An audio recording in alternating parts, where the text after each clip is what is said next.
Сәлем, достар. Қызғалдақ мұңы сериалында Мерал Кендірдің рөлін сомдаған Алина Солакер туралы қызықты деректерді айтамыз. Сондықтан лайк басып каналға тіркеліп кетіңіздер.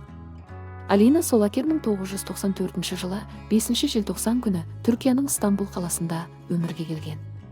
Стамбулдық актриса алғашында карьерасын модельдік өнерден бастап, кейін модельдік пен актерлік өнерді қатар алып жүрді. Бойы 172 сантиметр.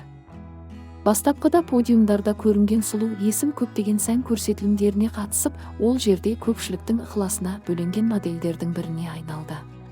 Сән көрсетілімінен кейін Алина өзін актерлік өнерге бағыттап телехикаяға түсті. Актриса алғаш рет 2006 жылы Куш Дили телехикаясында рөл ойнап, 2009 жылы Дерсемес Ататүрік сериалында ойнады. Білім алуына байланысты 2009 және 2013 жылдар аралығында 4 жыл өнерге үзіліс жасаған сұлу актриса 2013 жылы Алтындақ телехикаясымен қайтадан экранға шықты. 2014 жылы Бияз Каранфил телехикаясында басты рөлді сомдауға кірісті. Ал карьерасындағы ең үлкен жетістікке Қызғалдақ мұңы телехикаясымен қол жеткізді. Ол бұл сериалға 2015 жылы түсе бастады және сериал соңғы бөлімі аяқталғанша осы сериалда ойнады.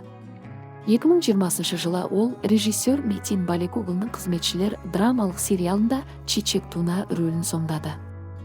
Бейресми ақпарат көздерінде актрисаның Берк Бояжигел есімді жігітпен қарым-қатынаста екендігі туралы ақпарат бар.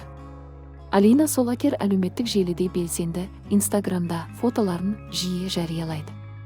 Достар, видеомыз ұнаса лайк басып, пікір қалдырып, каналға тіркеліп кетіңіздер.